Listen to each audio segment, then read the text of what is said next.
अब हम व्याकरण शब्द की विस्तार से चर्चा करेंगे कि व्याकरण कौन कौन से अंगों से मिलकर के बना है।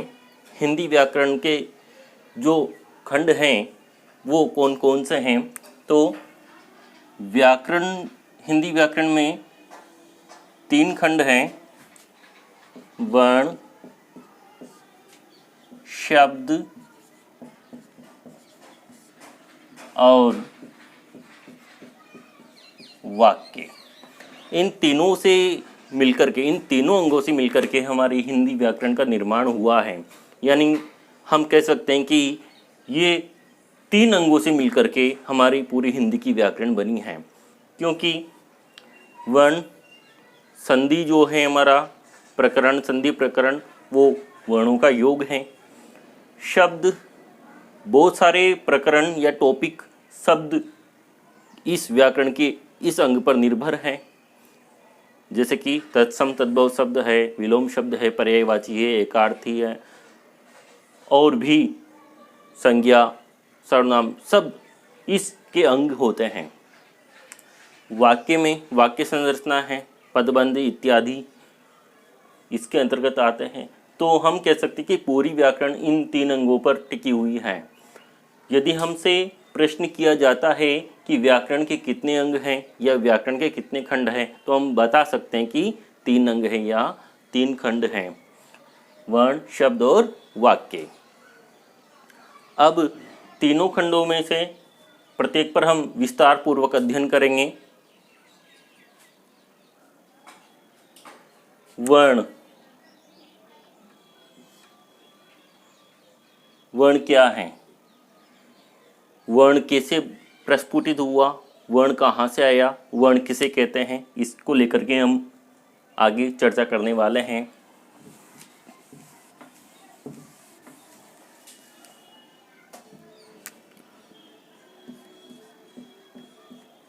वर्ण, देखिए वर्ण क्या है। तो हमने कहा भाषा, यानी भाषा का मतलब व्यक्त करना, यानी बोलना या कहना। सीधा सीधा अर्थ ये हुआ कि फेफड़ों से उठी हुई श्वास वायु जब मुख से बाहर निकलती है तो हमारे मुख से अनगिनत ध्वनियाँ बाहर आती हैं। बाहर आती मुख से ध्वनि, फेफड़ों से उठी हुई श्वास वायु जब मुख से बाहर निकलती है, किस रूप में निकलती है, ध्वनि के रूप में। अतः हम कोई भी भाषण करते हैं तो सबसे पहले प्रकट होती है ध्वनि। तो हम कह सकते हैं कि भाषा की सबसे छोटी मौखिक इकाई जो है वो ध्वनि है। भाषा की सबसे प्राथमिक इकाई, और कौन से रूप में, मौखिक रूप में जो है वो है ध्वनि। फिर वर्ण कैसे बना, तो सबसे पहले ध्वनि निकलती है। जैसे मैंने बोला अ, ये बोला तब तक अ ध्वनि है। यदि उसमें बोली हुई ध्वनि को, मौखिक ध्वनि को लिखित रूप दे दूं, लिपिबद्ध कर दूं, तो अब ये कहलाएगा वर्ण। तो यहाँ अब इसने वर्ण का रूप धारण कर लिया। इस लिखी हुई ध्वनि को, जो ध्वनि हम बोल रहे थे मुख से निकली है, उस ध्वनि को यदि हमने लिपिबद्ध कर दिया, लिख दिया, तो वही ध्वनि कहलाएगी वर्ण। तो हम यहाँ फिर कह सकते हैं कि भाषा की सबसे छोटी लिखित इकाई वर्ण होगी। भाषा की सबसे छोटी लिखित इकाई वर्ण, और सबसे छोटी मौखिक इकाई पूछा जाए तो ध्वनि होगी। तो इस प्रकार से हमारा वर्ण प्रस्फुटित हुआ। कहाँ से आया, ध्वनि से। ध्वनि से इसका ये उत्पन्न हुआ वर्ण। तो हम कह सकते हैं कि भाषा की सबसे छोटी मौखिक इकाई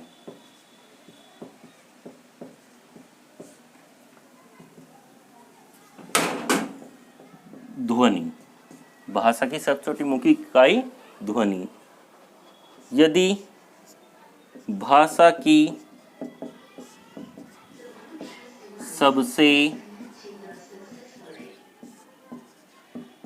छोटी लिखित इकाई पूछा जाए तो हम बताएंगे वर्ण। भाषा की सबसे छोटी लिखित इकाई वर्ण।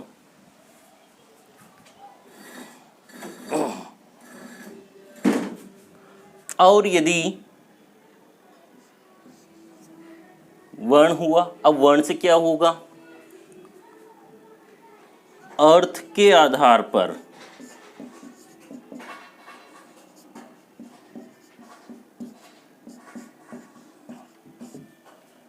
भाषा की सबसे छोटी इकाई। अर्थ के आधार पर यदि भाषा की सबसे छोटी इकाई पूछा जाए तो होगी शब्द, क्योंकि अर्थ किसका निकलेगा? एक शब्द का, न कि एक वर्ण का। वर्ण का कभी अर्थ नहीं होगा। जैसे मैंने लिखा क, इसका कोई अर्थ नहीं है, जबकि मैं वर्णों का योग कर दूं, वर्णों का समूह कर दूं, समुदाय बना दूं तो कहलाएगा शब्द। और वर्णों का समुदाय मिलकर के एक शब्द का निर्माण करता है, जो शब्द एक अर्थवान हो सकता है, अर्थवान होता है। तो हम कह सकते हैं कि अर्थ के आधार पर भाषा की सबसे छोटी इकाई शब्द होती है। अब हम बात करें, यदि हमसे भाव या भावार्थ के आधार पर भाषा की सबसे छोटी इकाई पूछ ली जाए, भाषा की सबसे छोटी इकाई पूछ ली जाए कौन सी होती है, तो हमारा जवाब होगा वाक्य। क्योंकि एक वाक्य का ही भाव या भावार्थ अच्छी प्रकार से, भली प्रकार से प्रकट हो सकता है, न कि एक वर्ण का और न ही एक शब्द का भाव प्रकट होता है।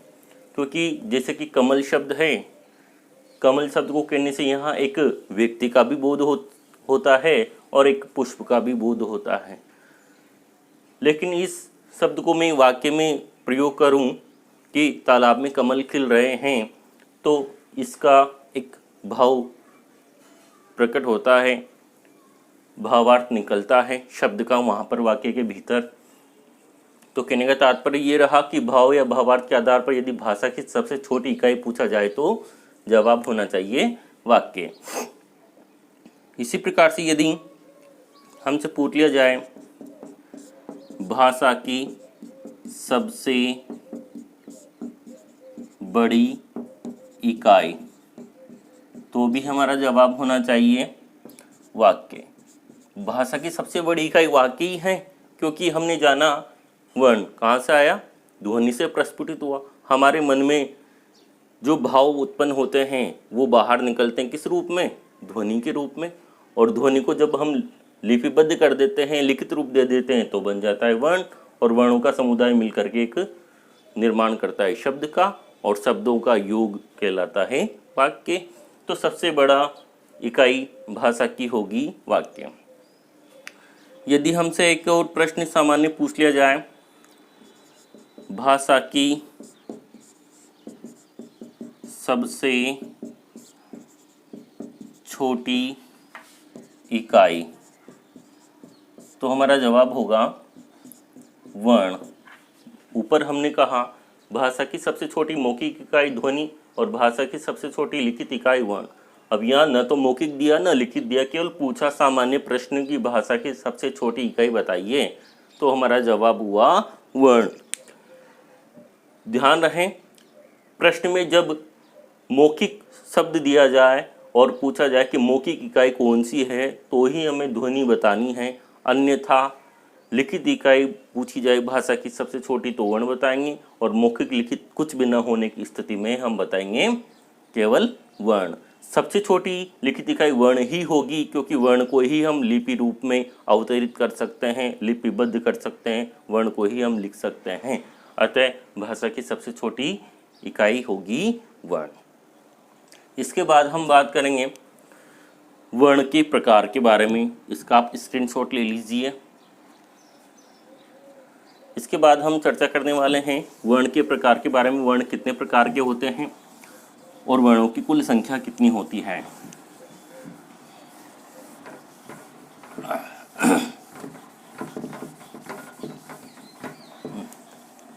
वर्ण के प्रकारों के बारे में जानने से पहले एक और बात मैं आपको बताना उचित समझूंगा।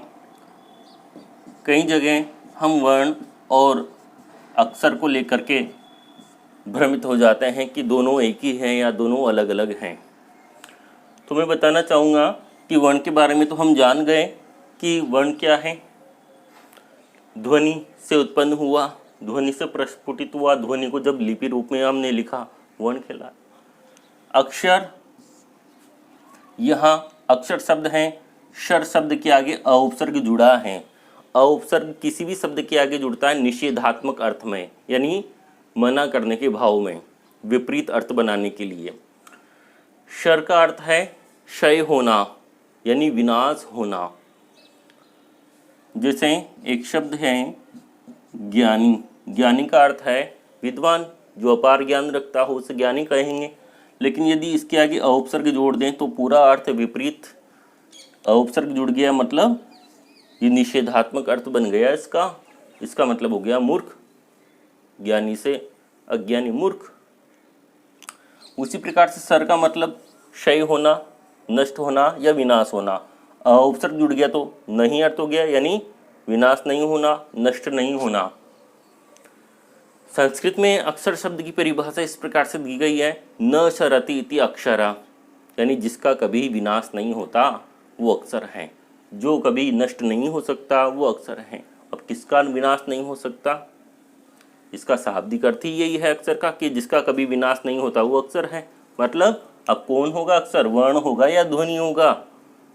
वर्ण तो नहीं हो सकता, क्योंकि वर्ण को नष्ट किया जाना संभव है, क्योंकि हम कुछ भी लिखें उसको मिटा सकते हैं।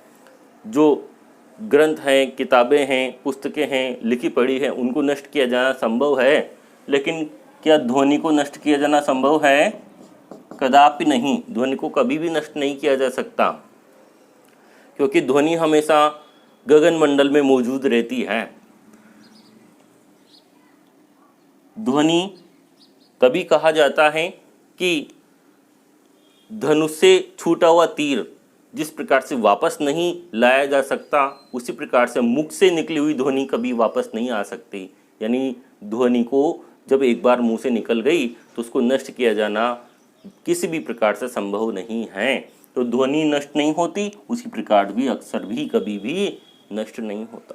तो क्या समानता स्थापित हुई दोनों में, कि दोनों आपस में पर्यायवाची शब्द हैं। यानी अक्षर को ही ध्वनि कहा जाता है, ध्वनि को ही अक्षर कहा जाता है। जबकि वर्ण है लिखित इकाई, लिपिबद्ध, और ये दोनों मौखिक रूप में हैं। ये अंतर रहा। इसी प्रकार से एक और शब्द के बारे में मतभेद होता है, शब्द और पद, कि शब्द क्या है और पद क्या है, दोनों एक ही है क्या? नहीं। वर्णों का समूह मिलकर के एक शब्द का निर्माण करता है, वर्णों का समुदाय मिलकर के एक शब्द बनाता है, जबकि पद भी वही है। वर्णों का समूह मिलकर के एक शब्द बनता है यदि स्वतंत्र रूप में लिखें। जैसे ये बालक शब्द हैं। अब बालक शब्द हैं, हमें यहाँ पता नहीं लग रहा कि बालक क्या कर रहा है, बालक पढ़ रहा है, रो रहा है, सो रहा है, कुछ। यदि इस बालक शब्द को मैं वाक्य के भीतर बांध दूं तो वहाँ जाकर के ये पद कहलाने लगेगा। यानी इसको ऐसे लिख दूं, बालक पुस्तक पढ़ता है। अब यदि हमसे पूछा जाए कि वाक्य में बालक शब्द, रेखांकित शब्द बताइए क्या है, तो हम कहेंगे पद हैं।